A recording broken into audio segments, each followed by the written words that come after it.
400 ஸ்டேஷனை அமெரிக்கா தாக்குமா? தாக்க முடியாது. தாக்குறதுக்கு சக்தியும் கிடையாது. சரி, உடனே ஈரான் சொன்னாங்க, அப்படியா நீங்க தாக்குங்க. எங்கெங்கெல்லாம் உன்னுடைய ஆட்கள் இருக்காங்க பாருங்க, எல்லா இன்வெஸ்ட்மெண்ட்டும் அமெரிக்காவோட இன்வெஸ்ட்மெண்ட் தான். மத்திய தரைக்கடல்ல, கத்தர்ல, குவைத்துல, பஹ்ரைன்ல, ஓமன்ல, இங்கெங்கெல்லாம் உன்னுடைய இன்வெஸ்ட்மெண்ட் இருக்கும். நான் அவ்வளத்தையும் காலி பண்ணி மத்திய தரைக்கடல் பற்றி எரியும். அமெரிக்கா வரலாற்றில் இப்படி ஒரு தோல்வியை சந்திக்கவில்லை என்பதை நாளைய வரலாறாக அமையுமோ என்று எண்ணுவதற்கும் இந்த போர் முடிகிற நேரத்தில் ஒட்டுமொத்த மத்திய தரைக்கடல் மாறிவிடும். இஸ்ரேலுடைய air defence system completely collapse இல்லை, ஃபெயில். அதனாலதான் அங்க 300-400 பேர் இறந்திருக்காங்க. இன்னும் 400 பேர் ஆபத்தான கட்டத்தில் இருக்காங்க. அப்புறம் இஸ்ரேல்ல எவ்வளவு பேர் இறந்திருக்காங்க? பல்லாயிரக்கணக்கில் மக்கள் இறந்திருக்காங்க. என்ன நடந்ததுன்னா, அமெரிக்கா யார் காலில் விழுந்தாலும் போற நிறுத்தி தப்பி ஓடிடணும்னு பார்க்கணும். மூன்றாவது, இதுவரை அமெரிக்கா எவ்வளவு செலவு பண்ணியிருக்குன்னா $250 பில்லியன், கிட்டத்தட்ட இந்திய மதிப்பிற்கு 25 லட்சம் கோடி. டொனால்ட் ட்ரம்ப் என்ன சொல்லிட்டாருன்னா, இந்த போர் நமக்கு தேவையே இல்லை, ஈரான் அணு ஆயுதமும் இல்லை, ஒன்னும் இல்லை, அவங்க அணு ஆயுதத்தை வச்சிருக்காங்க, அணு ஆயுதம் தயாரிக்க மாட்டாங்க, இது வேறுமென்றே டொனால்ட் ட்ரம்ப் உலகத்தை அப்ராய் பண்ண நான். ஆகவேதான் அவர்கள் பதட்டப்பட்டு என்ன சொன்னார்கள், நாங்கள் எங்களை தற்காத்துக் கொள்ள தயார், போருக்கு தயார் இல்லை என்று அமெரிக்கா has been getting கைவிடப்பட்டிருக்கிறது என்றுதான் நான் சொல்றேன். யூகோகோட்சியாவை 2000 கிலோமீட்டருக்கு மட்டும்தான் ICBM inter continental ballistic missile வைத்திருக்கிற நேரத்தில் IRBM என்று சொல்லக்கூடிய இன்டர் ரேடியல் பாலிஸ்டிக்ஸ் மிசைல், அதே மாதிரி இன்டர் கான்டினென்டல் பாலிஸ்டிக்ஸ் மிசைலை 4000 கிலோமீட்டரில் வீசிவிட்டது. பெரும் பதட்டத்தை ஒட்டுமொத்த யூரோப் நாடுகளுக்கும் ஏற்படுத்திவிட்டது. 900க்கும் மேற்பட்ட மக்கள் படுகாயமடைந்தார். அவர்கள் இறந்தது என்னவோ 10,000ற்கு மேல். அதில் எந்த சந்தேகமும் இல்லை. ஏராளமா பல்லாயிரக்கணக்கான, நமக்கு தகவல் இல்லாமல் போகிற போக்கில் பொய்கள் அடித்து வருகிறார். ஆக இப்பேற்பட்ட பயங்கர தாக்குதலுக்கு அப்புறம் ஈரான் ஒடுங்கி போயிருக்கணும்.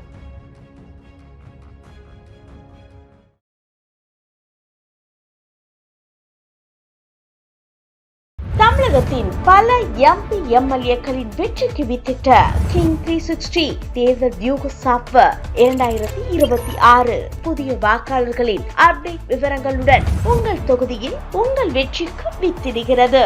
உங்கள் வாக்காளர்கள் தொகுதி, பூத், ஆண், பெண், வயது என பல வகைகளில் ஒரே நொடியில் உங்கள் விரல் நுனியில் bulk WhatsApp, bulk voice call, viral தேர்தல் பிரச்சாரங்கள், ட்ரெண்டிங் செய்திகள் என கிங் 360 தேர்தல் வியூக பணிகள் குறித்த விவரங்களுக்கு உடனடியாக இணைந்திடுங்கள்.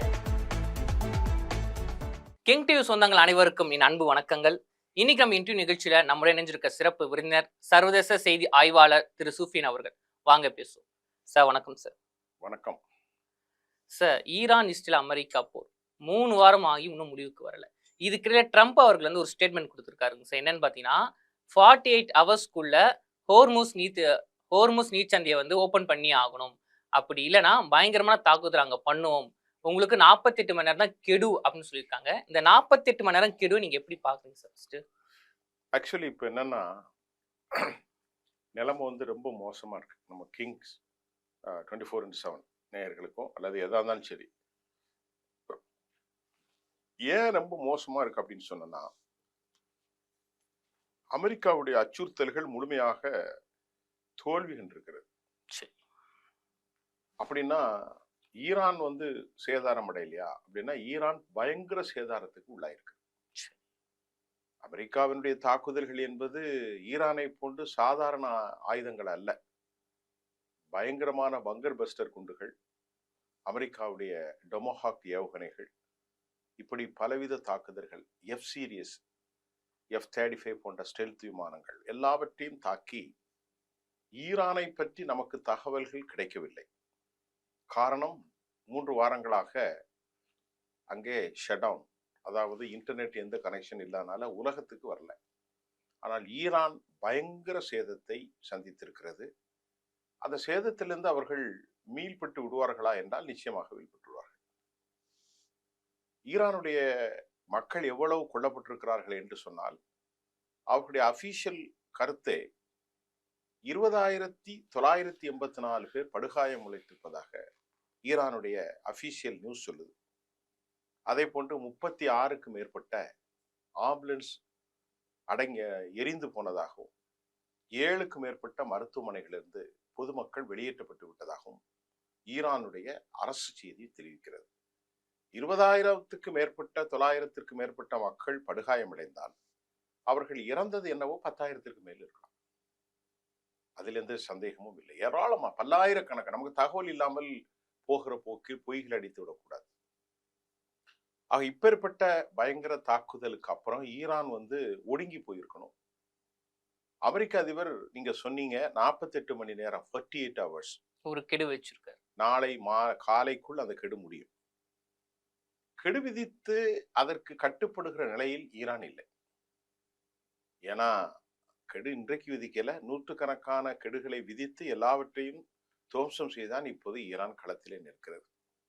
ஈரானுடைய பேராயுதங்கள், பாலிஸ்டிக்ஸ் ஏவுகணைகள், ஹைப்பர்சோனிக்கள் கண்டு உலகம் அஞ்சுகிற ஒரு நிலைக்கு வந்திருக்கிறது.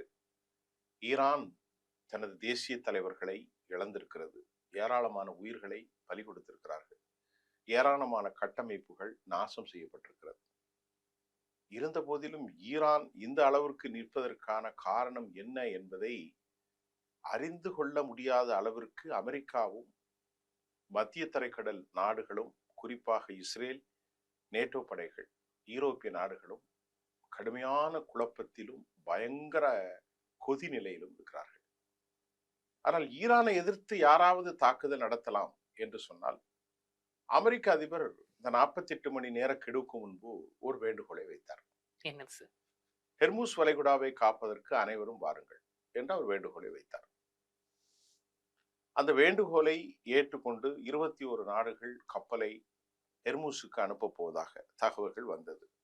அதுல ஜெர்மன் உண்டு, இத்தாலி உண்டு, பிரான்ஸ் உண்டு, ஸ்டாமர் தலைமையிலான இங்கிலாந்து உண்டு, இப்படி பல நாடுகள். ஆனா முதல்ல மறுத்தாங்களே, இல்ல நாங்க வர மாட்டோம். நெதர்லாந்து எல்லாம் உண்டு.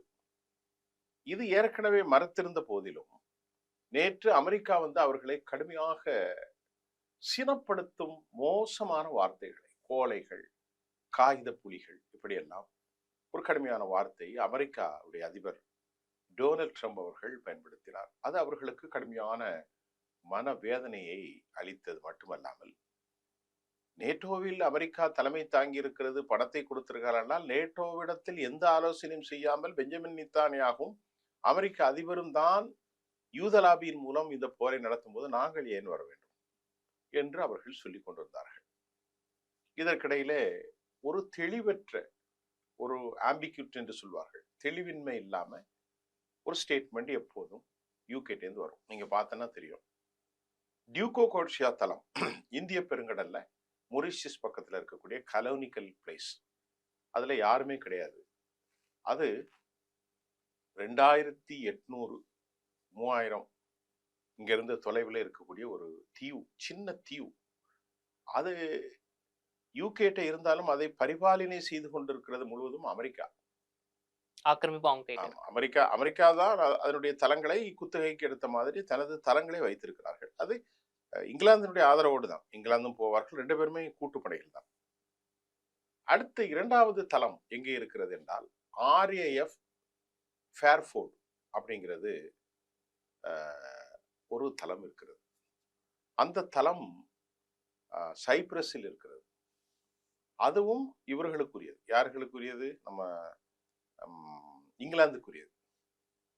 இப்போ என்ன நடந்துச்சு நேத்து அப்படின்னு பார்த்தா, நேத்து ANI நியூஸ், எல்லா நியூஸும் இருந்துச்சு. அமெரிக்காவுடைய நியூஸ்ல நேற்று நள்ளிரவு திடீரென முதலில் அவர்கள் பயன்படுத்தலாம் என்று அனுமதி கொடுத்தார்கள்.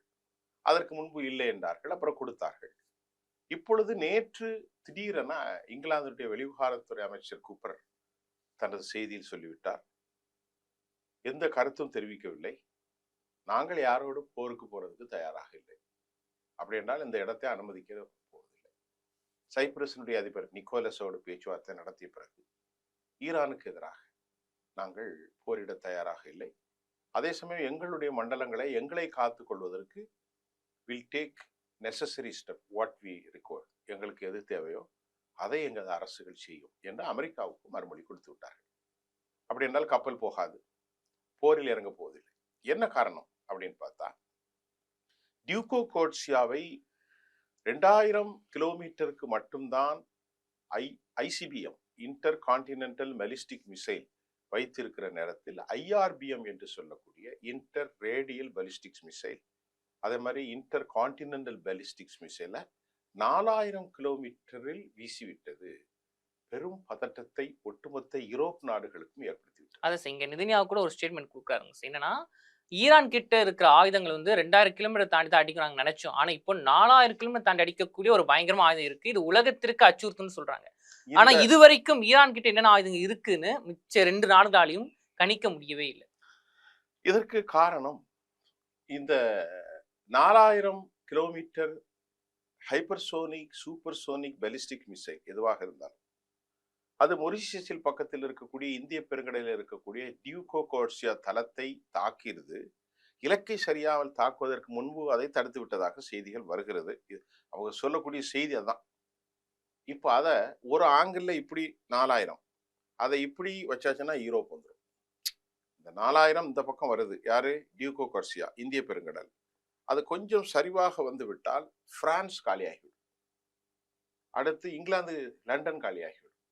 ஆகவேதான் அவர்கள் பதட்டப்பட்டு என்ன சொன்னார்கள், நாங்கள் எங்களை தற்காத்து கொள்ள தயார், போருக்கு தயார் இல்லை என்று அமெரிக்கா ஹஸ் பீன் கெட்ரிட், கைவிடப்பட்டிருக்கிறது என்பதுதான் நான் சொல்றேன். எப்படின்னு கேட்டேன்னா, அதற்குள் ஒரு ராஜ்ய ரீதியான ஒரு முடிவை ஈரான் அறிவிச்சது. இவங்க கப்பல் வருது போகுதுன்னு சொன்ன உடனே ஈரான் அறிவித்தது, உங்கள் கப்பலை ஏன் இங்கே கொண்டு வருகிறீர்கள்? கப்பலை கொண்டு வர்றதுக்கு எந்த தேவையும் இல்லை. காரணம், நாங்க எங்கள் எதிரி நாடுகளுக்குத்தான் வரக்கூடாதுன்னு சொன்னமே தவிர மற்ற உலக நாடுகள் யாருக்கும் ஹெர்மூஸை நாங்கள் திறந்து விட அனுமதிக்கவில்லை என்று சொல்லவில்லை. யார் வேணாலும் நீங்க போகலாம், ஆனால் அமெரிக்கா போகக்கூடாது. அதை போன்று யூதர்களும் போகக்கூடாது. யாரெல்லாம் எங்கள் எதிரிகளாக இருக்கிறார்களோ அவர்கள் போகக்கூடாது. யுனைடெட் அரபு எமிரேட்ஸ், சவுதி அரேபியா, இந்த மாதிரி நாடுகளுக்கெல்லாம் அனுமதி இல்லை. மற்ற மக்கள் போகலாம் என்று சொன்ன உடனே யூரோப்பிய யூனியன்ல இருக்கக்கூடிய, லண்டன்ல இருக்கக்கூடிய இங்கிலாந்தும், Spain, Germany, Italy, German, Finland, Netherlands, Denmark, எல்லா நாடுகளும் அப்படியே பின்னாடி போயிட்டாங்க. ஏன்னு கேட்டா, இன்னைக்கு அமெரிக்கா படுற பாடு, இஸ்ரேல் படுற பாட்டுக்கு மற்ற நாடுகள் யாரும் தங்களை இழக்க தயாராக இல்லை. ஏனால் அமெரிக்கா ஒரு பைத்தியத்தனமாக, they are to be with this mud activity, ஒரு பைத்தியக்கரத்தனமான நடவடிக்கைகளை அவர்கள் செய்கிறார்கள். அதனோடு இணைந்து போய்விட்டார்கள். அதோட இவங்க செய்யறதுக்கு தங்கள் மக்களை இழப்பதற்கும் பொருளாதார சிக்கல்களை சந்திப்பதற்கும் யாரும் தயாராக இல்லை. சரி, நீங்க ஒரு வார்த்தை சொன்னீங்க, பொருளாதார சிக்கலை ஏற்றுக்கொள்ள மற்ற நாடுகள் தயாரில்லை அப்படின்னு. பொருளாதாரம் மட்டும் இல்ல, உயிர் பலியும் இருக்குது. உயிர் பலியும் இருக்கு சார். இப்ப இந்த ஈரான் இஸ்ரேல் அமெரிக்கா போர்ல அமெரிக்க ராணுவ வீரர்கள் இது முன்னாடியே சொல்லியிருக்காங்க, அதாவது நாங்க அமெரிக்காவுக்காக சாவதற்கு தயார், ஆனா இன்னொரு நாட்டுக்கு நாங்க ஏன் சாவணும் அப்படின்னா அந்த உள்நாட்டுக்குள்ளேயே பிரச்சனை இருக்கு. இப்படி இருக்கும்போது அமெரிக்காவோட பொருளாதாரம் ரொம்ப பின்தங்கி போகுது. இது வரைக்குமே இந்த போருக்காக $800 மில்லியன் அமெரிக்கா இழந்திருக்கு. அதுல முக்கியமா சொல்ல போனா மற்ற நாடுகளை வச்சிருக்க ராணுவ தளங்கள் மூலம் மட்டுமே $310 மில்லியன் இழந்திருக்கு அப்படின்னு சொல்லியிருக்காங்க சார். இந்த ஒரு எழுப்பு பொருளாதார வீழ்ச்சியை எப்படி பாக்குறீங்க அமெரிக்காவுக்கு? இது ஒரு நல்ல கேள்வி. அமெரிக்காவுக்குள்ள டொனால்ட் ட்ரம்புக்கு எதிரான கொதிநிலை, the dissent, the confabulation among the people of US citizen, US மக்களுக்குள்ள பெரும் குழப்பமும் மாறுபட்ட கருத்தும் அங்கே வந்துவிட்டது. The peoples, the group of the people came out from their own house. They are contacted for the revolt, insurgency against the White House. அப்படின்னா அவர்களுக்கு எதிராக அவர்கள் போராட ஆரம்பித்து விட்டார்கள். இப்பொழுது அமெரிக்க மேயர்கள் 50 ஸ்டேட்ல இருந்தும் கணக்கு கேட்கிறார்கள், கேள்வி எழுப்புகிறார்கள். ஒரு அதிபர் கிட்ட அவங்க கணக்கு. ஏன்னா எங்க பணத்தை நாங்க டாக்ஸ் பேயர்ஸ், இந்தியா மாதிரி ஃப்ராட் எல்லாம் பண்ண முடியாது. கரெக்டா ஒரு கூலி வேலை செய்யறவனுக்கும் எல்லாமே டிஜிட்டலைஸ் தான், டாக்ஸ் பே பண்ணிடுவோம். நாங்க டாக்ஸ் பே பண்றது only for the prosperities of the territory, not bombarded for any one nation. எங்கள் நாட்டு செழிப்புக்கு தான் நாங்கள் பணம் அளிக்கிறோமே தவிர மற்றொரு சொல்லை கேட்டு குண்டு போடுவதற்கு எங்களுக்கு தர முடியாது அப்படின்னு பயங்கர கொதி ஆயிட்டாங்க அமெரிக்காவில். அமெரிக்காவில் யூதர்களுக்கு எதிரான மனநிலை உருவாயிற்று. ஏன்னு கேட்டா, இந்த போரை நடத்துறதுக்கு முன்பு பாம் பீச்ல ஒரு கடந்த 2025 அமெரிக்காவுடைய முக்கூட்டு படைகளுடைய ஜாயின்ட் கன்வீனியர், அவர் பேரு David gain. He knows very well about it's all this crisis and a fact what we have. அவர் சொல்றாரு, mister president don't want to go enter the battle. தயவு செய்து போர் செய்ய வேண்டாம். நம்மகிட்ட ஆர்ம்ஸ் அண்ட் ஆமிஷன் ரொம்ப கம்மியாக தான் இருக்கு. So we are not prepared. ட்ரம்ப்ட்ட சொன்னார். அந்த காணொலி வந்துருச்சு. அதை நான் பல வீடியோவில் பேசியிருக்கேன். என்னன்னா, நாம உக்ரைனுக்கு அதிக ஆயுதங்களை கொடுத்தோம், இஸ்ரேலுக்கும் அதிக ஆயுதங்கள் காசா போர்ல கொடுத்தோம்ல. நம்மகிட்ட குறிப்பாக munitions குண்டுகள் கூட இல்லை. If you conduct the battle or war, எங்கள்கிட்ட ஒரு வாரத்துக்கு தான் இருக்கு அப்படின்னு அவர் சொன்னார். அதுக்கப்புறம் அது பெரிய விஷயம் வந்துச்சு. ஆக்சியோஸ், வால் ஸ்ட்ரீட் ஜேர்னல்லாம் அந்த செய்தியை வெளியிட்டோம்னா, அமெரிக்கா ட்ரூத் சோசியல்ல அமெரிக்க பிரசிடென்ட் ஐயோ அப்படியெல்லாம் இல்லை, பொய் சொல்றீங்க, நீங்கெல்லாம் ஊடகங்கள்லாம் ஃப்ராட் அப்படின்னு சொன்னாரு. அப்புறம் அவருடைய அலுவலகத்தை கேட்டாங்க, யாரு, இராணுவ தளபதி, அவர் பேரு டேவிட் கெய்ன். அவர் சொன்னாரு, நாங்க வந்து we have no right, elected president should have a right because of the basically elected by the democracy of US, so we don't want to comments for anyone. நாங்க சொல்ல முடியாதுன்னு அவங்க மெதுவா போயிட்டாங்க. இது அவர்களுடைய பிரச்சனை. இப்ப நேற்று ஒரு பிரச்சனை என்னன்னா, அமெரிக்காவுடைய மிகப்பெரிய ஆளுநர், அவரு பேரு ஜோ கென். அவர் யாருன்னா 11 போர்களை ரன் பண்ணவர், ரிபப்ளிக் கட்சியினுடைய தீவிர டொனால்ட் ட்ரம்பினுடைய ஆதரவாளர், ரிபப்ளிக் கட்சியினுடைய official spokesperson for Fox television, அந்த சேனலுக்கு ஸ்பெஷலான பேர், ரொம்ப நெருக்கமானவர், வெரி லாயல் பெர்சன். அவர் திடீரென வெளியே வந்து ரிசைன் பண்ணார். அவர் எவ்வளவு பெரிய ஆளுனா, 11 போர்கள் நடத்தது, சென்ட்ரல் இன்வெஸ்டிகேஷன் யூஎஸ் ஏஜென்சியுடைய பொறுப்புல இருக்கக்கூடிய சிஐஏ பொறுப்பாளர் டொனால்ட் ட்ரம்புக்கு இருக்கு. என்ன சொல்லிட்டாருன்னா, இந்த போர் வந்து நமக்கு தேவையே இல்லை, ஈரான்ல அணு ஆயுதமும் இல்லை, ஒன்றும் இல்லை, அவங்க அணு ஆயுதத்தை வச்சிருந்திருக்கான், அணு ஆயுதம் தயாரிக்க மாட்டாங்க, இது வேறுமென்றே டொனால்ட் ட்ரம்ப் உலகத்தை அப்ளை பண்ணா நான் ரிசைன் பண்றேன். அதான் சார், ஒரு பக்கம் வந்து அதாவது அமெரிக்காவோட படை வந்து குறைஞ்சிட்டே வருது, இன்னொரு பக்கம் இந்த அளவுக்கு பொருளாதார வீழ்ச்சி, இதெல்லாம் எப்படி அமெரிக்கா சமாளிக்க போகுது? இல்லை, அதைத்தான் சொல்ல வரேன். இதை வந்த உடனே அவருக்கு கீழே ஒரு கெனடி டிபார்ட்மெண்ட்ஸ், அதுல இருந்தும் 2-3 பேர் ரிசைன் பண்ணிட்டாங்க. இப்போ இது ஒரு பக்கம். இதெல்லாம் இப்போ கரண்ட்ல உள்ள ஆபீசர்ஸ், ரிட்டையர்ட் ஆபீசர்ல இப்போ உள்ள ஆபீசர். இந்த 2 கருத்தையும் சொல்லிட்டேன். மூன்றாவது, இதுவரை அமெரிக்கா எவ்வளவு செலவு பண்ணியிருக்குன்னா $250 பில்லியன், கிட்டத்தட்ட இந்திய மதிப்பிற்கு 25 லட்சம் கோடி. நான் சொன்ன 800 மில்லியனை விட அதிகமா இருக்கு. 800 மில்லியன் ஒண்ணுமே இல்லை, 6000 கோடி. அது சும்மா ஒரு செய்தி, லோக்கல்ல போடுவாங்க. இதுவரைக்கும் அவர்கள் ஸ்பெண்ட் பண்ண தொகை 250 billion crores, near about 25 lakhs crore, quarter trillion. இப்போ அமெரிக்கா வந்து இன்னும் ரெக்வயர்மெண்ட் பண்றாங்க, எங்களுக்கு 200 பில்லியன் இன்னும் தேவைன்னு. அமெரிக்க செனட்ல பயங்கர எதிர்ப்பு, அமெரிக்கன் காங்கிரஸில் எதிர்ப்பு, அமெரிக்காவுடைய டெமோக்ராட்ஸ் எதிர்ப்பு, அமெரிக்காவுடைய ரிபப்ளிக்கனும் எதிர்ப்பு.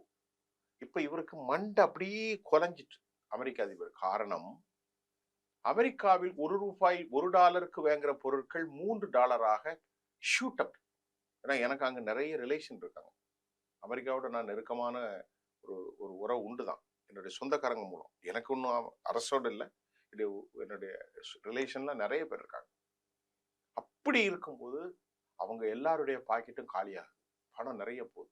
$30 போச்சுன்னா $50 போகுது, $50 விற்கிறவங்களுக்கும் $100 போகுது, இப்படி நிறைய பணம் போகுது. இப்போ இன்டர்நேஷனல் கிரைஸ்ல ஹெர்மூஸ் வந்து ஷட் டவுன் பண்ணதுனால அமெரிக்கா 48 மணி நேரம் கெடும். சரி, இந்த கெடுல கூட ட்ரம்ப் அவர்கள் வந்து ஒரு விஷயத்த வந்து ஆணித்தரமா சொல்லியிருக்காரு, நீங்க 48 ஹவர்ஸ்க்குள்ள இந்த ஒரு பிரச்சனை நீங்க முடிவு கொண்டு வரல அப்படின்னா உங்களுடைய மின் நிலையங்களை அடிப்போம் அப்படின்னு சொல்லியிருக்காரு ட்ரம்ப் அவர்கள். அதுக்கு சொல்லுங்க சார். மின் நிலையங்கள் அடிப்போம்னு சொன்னது உண்மைதான். எவ்வளவு ஸ்டேஷன்ஸ் இருக்குன்னா 400க்கு மேற்பட்ட மின் நிலையங்கள் உண்டு ஈரான்ல. அதில் உங்களுக்கு உதாரணம், டெல்லியில இருந்து ஆரம்பிச்சு கன்னியாகுமரி வரைக்கும். ஈரான் வந்து ஒரு சின்ன துண்டு கிடையாது, அது பெரிய நிலப்படிவு, பெரிய மலைகள், காடுகள், கடல் சார்ந்த இடங்கள், சமவெளி பரப்புகள், பள்ளங்கள், அதே போன்று பாலைவனங்கள், அடர்ந்த காடுகள். அந்த நாட்டை வந்து யாரும் கண்டெயின் பண்ண முடியாது. அமெரிக்கா மாதிரி ஒரு பெரிய தேசம் ஈரான். உலகின் முதல் தேசமும் ஈரான். அந்த மக்களும் பெரும் அறிவாளிகள். 90% மேல் கல்வி கற்றவர்கள், எல்லாருமே கல்வியாளர்கள். 400 ஸ்டேஷனை அமெரிக்கா தாக்குமா? தாக்க முடியாது. தாக்குறதுக்கு சக்தியும் கிடையாது. சரி, உடனே ஈரான் சொன்னாங்க, அப்படியா, நீங்க தாக்குங்க. எங்கெங்கெல்லாம் உன்னுடைய ஆட்கள் இருக்காங்க பாருங்க. எல்லா இன்வெஸ்ட்மெண்ட்டும் அமெரிக்காவோட இன்வெஸ்ட்மெண்ட் தான். மத்திய தரைக்கடல்ல, கத்தர்ல, குவைத்துல, பஹ்ரைன்ல, ஓமன்ல, அதே போன்று யுனைடெட் அரபு எமிரேட்ஸ், அதே போன்று சவுதி அரேபியா, ஈராக்கு, எங்கெங்கெல்லாம், அதாவது சிரியா, ஜோர்டான், துருக்கி, எங்கெங்கெல்லாம் உன்னுடைய இன்வெஸ்ட்மெண்ட் இருக்கோ நான் அவ்வளோத்தையும் காலி பண்ணி மத்திய தரைக்கடல் பற்றி எரியும், இருட்டில் மூழ்கிவிடும். ஈரான் அடி. இறுதியாக ரஷ்யாட்ட போனாங்க. ரஷ்யாட்ட சொன்னாங்க, நீங்க அவர்களுக்கு செய்மதி தொலைக்காட்சிகளின் மூலம் துல்லியமாக இடத்தை அடையாளம் காட்டுவது ஆபத்து, நீங்க கொடுக்க கூடாதுன்னாங்க. உடனே அவங்க சொன்னாங்க, உக்ரைனுக்கு நீ கொடுத்தால, நீ வந்து இங்க வழங்குறால, நீ உக்ரைனுக்கு கொடுத்து எங்க நாட்டை துவம்சம் செஞ்சா இல்லையா, அப்ப அதுக்கு நாங்க கொடுக்குறோம். அது மட்டும் இல்லாம எங்களுடைய நட்பு நாடு அது, 20 வருஷம் எங்களுக்குள்ள அக்ரிமெண்ட் இருக்கு.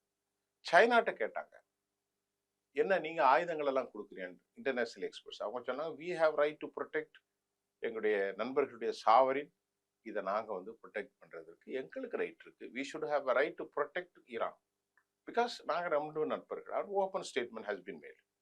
இப்ப என்ன நடந்ததுன்னா, அமெரிக்கா வந்து யார் காலில் விழுந்தாவது போற நிறுத்தி தப்பி ஓடிடணும்னு பார்க்கணும். ஆனா சார், அப்ப கூட ஒரு சொல்லுது வைராக்கியத்தோட ஸ்டேட்மெண்ட் கொடுத்திருக்காரு. என்னன்னா, நாங்க ஈரானோட கடற்படை வான்படையை முடிச்சிட்டோம், பாதளவு முடிச்சிட்டோம், நாங்க போன தயாரா இல்லைன்னு சொல்றாங்க. நான் முதல்ல என்ன சொன்னேன், நான் மாறுபட்ட கருத்து இருந்தேன்னா ஈரானை வந்து அப்படி இப்படின்னு புகழ்ந்திருப்பேன். நான் அப்படி புகழல. ஈரான் பயங்கரமான சேதாரத்தை சந்தித்திருக்குதுன்னு சொன்னேன். உங்களுக்கு சொன்னா இல்லையா? அதுக்கப்புறம் தான் மற்ற செய்திலாம் வந்தேன். ஏன்னா அமெரிக்காவுடைய குண்டு வீச்சு அவ்வளவு கொடூரமான குண்டு வீச்சு, 10,000 நிலைகள்ல போட்டிருக்காங்க. அப்படி போட்டு சொன்னானா இவன் வந்து அழிஞ்சிருக்கணுமா இல்லையா? அவங்க அழியல, அவங்க மறுபடியும் போரிட தானே வராங்க. இப்ப நீங்க சொன்னீங்க, நேத்து வந்து 2 தலங்கள், நெகோ பாலைவனத்தில் இருக்கக்கூடிய ஒரு அணு ஆயுத தலங்கள், அராது, 2 இடத்துலயும் அடிச்சாங்க நேத்து. பார்த்து நீங்க கேள்விப்பட்டிருப்பீங்க. அது அணு ஆயுதத்துல 90லேருந்து 300 குண்டுகளை ரகசியமா வச்சிருக்கக்கூடிய ஒரு இடம் தான் இந்த நெகோ பாலைவனத்தில் இருக்கக்கூடிய இஸ்ரேலுடைய research centre, atomic nuclear research centre, to be find out. அதுல தான் குண்டை போட்டாங்க. இன்னொரு இடம் அராது, இங்க இந்தியாவில் இருக்கக்கூடிய கொச்சின்ல இருந்து ஏராளமான இந்தியன்ஸ் அங்க போய் இருக்கிறாங்க. அவங்க யாருன்னா யூதர்கள் தான், இந்தியர்கள், யூத மதத்தை சார்ந்தவர்கள். அந்த அராது தலத்தையும் டிமோனாங்கிற the particular place so called டிமோனாவையும் அவர்கள் தாக்க முயற்சி. ஒரு 10 கிலோமீட்டருக்கு முன்னாடி, 13 கிலோமீட்டருக்கு முன்னாடி பயங்கரமான தாக்குதல். 4க்கு மேற்பட்ட பலிஸ்டிக்ஸ், அது பேரை கூட நான் உங்களுக்கு சொல்றேன். கொர்ரம்சோர் 4, 2வது சிஜில், 3வது இமாமத், 4வது மிக முக்கியமாக கைபர் ஷெகான் என்றும் தெரியவில்லை, இன்னொன்று வந்து ஹஜ் காசம். இந்த 4 பலிஸ்டிக்ஸ் ஹைப்பர்சோனிக் ஏவும். இதை வந்து தடுக்க முடியாம திணறி போயிடுச்சு. யாரு? இஸ்ரேல். இஸ்ரேலுடைய air defence system completely collapse இல்லை, ஃபெயில். அதனாலதான் அங்க 300-400 பேர் இறந்திருக்கான். இன்னும் 400 பேர் ஆபத்தான கட்டத்துல இருக்கான். அப்புறம் இஸ்ரேல்ல எவ்வளவு பேர் இறந்திருக்கான்? பல்லாயிரக்கணக்கில் மக்கள் இறந்து போனாங்க. ஆனா இப்படி ஒரு நிலைமை செஞ்சா இஸ்ரேல் முன்னாடி என்ன செய்யும் தெரியுமா? ஒரு 200 ஃபிளைட் எடுத்துட்டு போய் அடிப்பான். இன்னைக்கு இஸ்ரேல் எதுவுமே பண்ண முடியல. எல்லாரும் ஈரான் பக்கத்துல வந்துட்டாங்க. இதுதான் இப்பொழுது உள்ள நிலை. மத்திய தரைக்கடல்ல சவுதி அரேபியா அச்சத்தால் உறைந்து போயிருக்கிறது. எனக்கு நிறைய அப்பப்போ களத்திலிருந்து செய்தி வந்துகிட்டே இருக்கு. பார்க்க ரொம்ப பயங்கரமா இருக்கு. என்ன நடக்க போகுதுன்னு தெரியல. இறுதியாக ஒரு செய்தி இன்னைக்கு காலை வந்தது. அதாவது சிசிலியம் 131, அந்த வேதியை பற்றி சொல்றேன். மற்றொன்று கோபால்ட் 60, இன்னொன்று வந்து ஆமரான் 241. இந்த 3 கனிமங்கள் சிசிலியம், ஆமராம் 241, கோபால்ட் 60, சிசிலியம் 131. இது என்ன அப்படின்னு கேட்டீங்கன்னா ஒரு கடைசியா வச்சிருக்கக்கூடிய ஒரு ஆபத்தான ஆயுதம். யார்கிட்ட இருக்கான்? ஈரான்கிட்ட. இது ஹாஸ்பிட்டல்ல பயன்படுத்தக்கூடிய அணு கழிவுகள், அணு ஸ்டாக் பைல்ஸ் கழிவுகள், தோரியம் கழிவுகள். நம்ம இரும்பு, உங்களுக்கு புரியுற மாதிரி இருந்ததுன்னா இரும்பு உலைகள்ல கீழே கிடக்கும் பாருங்க, அத மாதிரி அணு கழிவுகளை கலெக்ட் பண்ணி உருவாக்கி இருக்கக்கூடிய ஒரு பயங்கரமான வந்து ஒரு ஆயுதம். இந்த ஆயுதத்தை யூஸ் பண்ணா பெரிய சிக்கல் ஆயிரும். அதை யூஸ் பண்ணிடுவாங்களோங்கிற அளவுக்கு இன்னைக்கு செய்தி காலை வந்திருக்கிறது. மிகப்பெரிய சேனல் இந்த செய்தியை வெளியிட்டிருக்கிறது. அடுத்து இன்னும் என்ன ஆயுதங்களை அவங்க வச்சிருக்கிறாங்கன்னு தெரியல. எனக்கு என்ன தெரியுதுன்னா, அந்த நாட்டுடைய மலைகள் இருக்கு பாருங்க, அதற்குடைய அடியாளத்துலதான் ஏராளமான ஆயுத கிடவுனே வச்சிருக்காங்க. யாரு? அவங்க, ஈரான். அதுல இவங்க போடுற குண்டு கீழே எதுவுமே போகல. அதுதான் அவர்களை ஏவுகணை தளங்களிலிருந்தும் மற்ற ஆர்சனல்ல இருந்தும் பெரிய பாதுகாப்பை கொடுக்குது. இவங்க மேல இருந்து போடக்கூடிய பம்பர் பாஸ்டர் GBU-57 200 அடின்னா அவங்க 500 அடிக்கு கீழே வச்சிருக்காங்க. அதுவும் ஒரே இடத்துல வைக்கல, நாடு முழுவதும் வச்சிருக்காங்க. நாடு முழுவதும் 31 ப்ராவின்சஸ் இந்த நாட்டுல எல்லாமே இண்டிவிஜுவலா செயல்படுறாங்க.